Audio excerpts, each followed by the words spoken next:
பெரியவர் சிறியவர் அனைவரும் சுவைத்திடும் நிஜாம் பாக்கு. அன்றும் இன்றும் என்றும் தரவே நிஜாம் பாக்கு. ஒன்றுபட்டால் உண்டு வாழ்வு, நம்மில் ஒற்றுமை நீங்கில் அனைவருக்கும் தாழ்வே. மகாகவி பாரதி.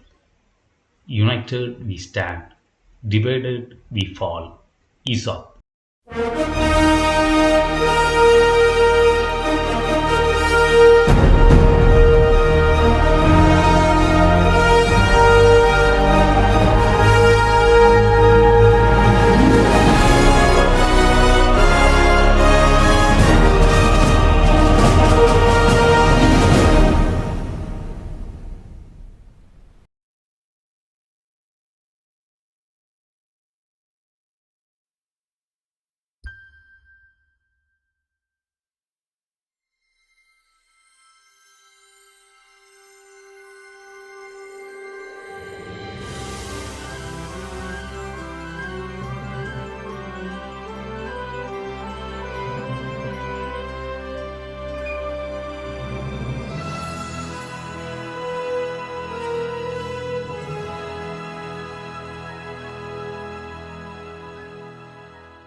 இது இந்த எப்பவுமே இந்த கார்டு ஒன்று போடுவீங்களே, இந்த படத்தில் வரதெல்லாம் ஓலே அப்படின்னு, அந்த மாதிரி ஒரு கார்டு ஒன்று போட்டு விட்ருக்கோம். எதுக்காண்டி சொல்கிறேன்னா அதுக்காண்டி தான் சொல்கிறேன், இந்த கார்டை போட்டு விட்ருங்கோன்னு.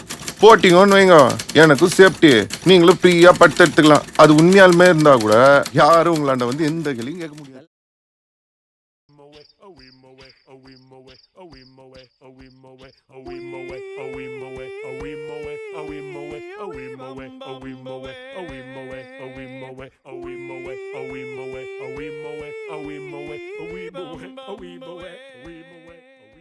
இங்கு வந்திருக்கும் மதிப்பிற்குரிய ஆண்கள், பெண்கள், அவர்களுடைய செல்ல குழந்தைகள் மற்றும் ஊற்றார் உறவினர் அனைவரையும் வரவேற்கிறேன்.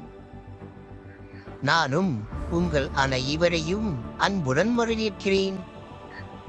உங்களுக்கு இப்போ சொல்ல போற கதை மர்மமான, நிறைய அதிர்ச்சிகள் நிறைந்த கதை. ஆமா, ரொம்ப தரரா இருக்கும். நீங்க எல்லோரும் கேள்விப்பட்டிருப்பீங்க, சிட்ரஸ் கவுண்டின்னு ஒரு ஏரியாவை. சிட்ரஸ் கவுண்டியா? அச்சோ, ரொம்ப பயங்கரமான ஏரியாவாச்சே. Welcome to the world of Citrus County. சொந்த வீடு, அதுவும் தனி வீடு கட்டுறதுங்கிறது ஒரு பெரிய சாதனை வாங்க.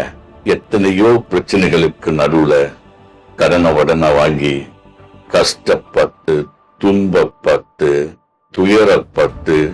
சரி சரி, லிஸ்ட் பெருசா போகுது, மேட்டுக்கு வாடா. கொஞ்சோண்டு இடத்தை வாங்கி அதுல ஒரு வீட்டை கட்டிட்டு இவனுங்க படுற பாடு இருக்கே. ஆர்ச்சிக்கு வெளியே வீடு கட்டினவங்க எல்லாம் சந்தோஷமா இருக்காங்க. ஆர்ச்சிக்குள்ள ஒத்த வீட்டை கட்டிட்டு இவனுங்க படுற பாடு இருக்கே. ஐயோ, அப்பாடி, வீட்டை கட்டி முடிச்சாச்சுடா, இனிமே நமக்கு ஒரு பிரச்சனையே இல்லறான்னு நினைச்சா அப்போதான் தெரியுதே இந்த சிட்ரஸ் கவுண்டில வாழ்றது எவ்வளோ கஷ்டம்னு. மாடுங்க உள்ள வரக்கூடாது, வந்து சாணி போட்டு நாசம் பண்ணுதுன்னு ஒருத்தர் சொல்றாரு. பறக்கணும் வந்து புல்ல சாப்பிட்டு சுத்தம் பண்ணுதுங்க அப்படின்னு இன்னொருத்தர் சொல்றாரு. நாய்க்கு சோறு வைக்காதுன்னு ஒருத்தர் சொல்றாரு. ஐயோ நாய் பாவம்னு இன்னொருத்தர் சொல்றாரு. இதுக்கு நடுவுல குரங்கு வேற சேட்டை பண்ணிக்கிட்டு இருக்கு. எப்படி சமாளிக்க போறாங்களோ. இந்த அனிமல்ஸ் பண்ற பிரச்சனை கூட பரவாயில்லைங்க.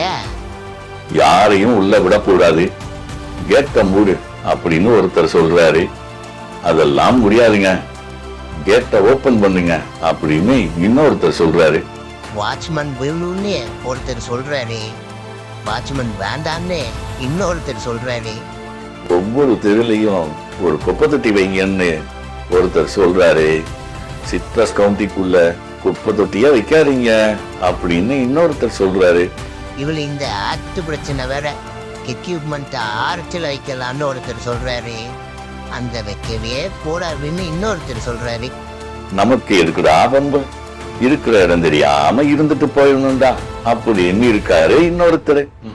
இந்த மாதிரி எஸ்டிபி பிரச்சனை, டிரான்ஸ்பார்மர் பிரச்சனை, ஸ்ட்ரீட் லைட் பிரச்சனை, ஓஎஸ்ஆர் பிரச்சனை, அசோசியேஷன் பிரச்சனை, இப்படி சொல்லிக்கிட்டே போலாங்க. அதையெல்லாம் டீட்டெயிலா சொன்னா அடுத்த நீயரே வந்துடும். நான் ஒண்ணுங்க, இவங்களுக்குள்ள பிரச்சனைன்னா அடிச்சுப்பாங்க. ஆனா வெளியில இருந்து இவங்களுக்கு ஒரு பிரச்சனைன்னா எல்லோரும் ஒண்ணு சேர்ந்துப்பாங்க. பக்கத்து கிணத்துல இருந்து இப்போ தண்ணிய விற்க ஆரம்பிச்சுட்டாங்க. இது இந்த சிட்ரஸ் கவுண்டிக்கே ஒரு பெரிய பிரச்சனை தான். இதை இவங்க எப்படி சரி பண்ண போறாங்களோ காலம்தான் பதில் சொல்லணும். இங்க சந்தைக்கும் பஞ்சம் இல்ல, அதே நேரத்துல கொண்டாட்டத்துக்கும் குறைச்சல் இல்ல. இங்க இவ்வளோ பிரச்சனை இருந்தாலும் அங்கங்க சின்ன சின்னதா கொண்டாட்டங்களும் நடந்துகிட்டு தாங்க இருந்தது. Birthday celebrations, new year celebrations அப்படின்னு அப்பப்போ ஒண்ணு போடுனாங்க. கார்ஜியஸ் கேர்ள்ஸ் அப்படின்னு ஒரு வாட்ஸ்அப் குரூப் கிரியேட் ஆச்சு. ஆட்டம் பாட்டம் கொண்டாட்டம்னு எடுத்து செய்ய ஆரம்பிச்சாங்க. குழந்தைங்க எல்லாம் அந்த கொண்டாட்டங்களை என்ஜாய் பண்ணாங்க. பாய்ஸ் ஒரு பக்கம் இருட்டா இருந்த பார்க்ல லேம்ப் செட் பண்ணி வெளிச்சத்தை கொண்டு வந்தாங்க. ஆமா, பார்க் டூயிங் கூட ரெடி பண்ணாங்க. அப்புறம் badminton club, swimming group, night out group அப்படின்னு கொஞ்சம் கொஞ்சமா எல்லோரும் நட்பா சேர ஆரம்பிச்சாங்க. ஆரம்பத்துல பாய்ஸ் டீமும் கேர்ள்ஸ் டீமும் சேர்ந்து அடிக்கடி ட்ரிப் பிளான் பண்ணி ஜாலியா போயிட்டு வந்தாங்க.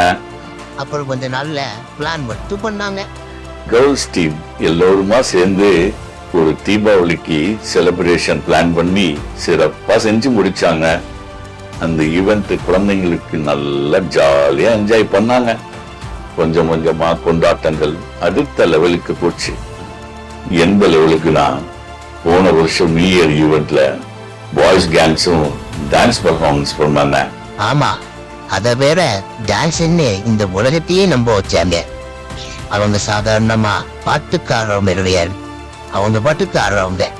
ஆமா, அதுக்கப்புறம் டான்ஸ் ஆட தெரியாத ஒரு 10 பாய்ஸ் சேர்ந்து ஒரு கிளப் ஆரம்பிச்சாங்க. அதுதான்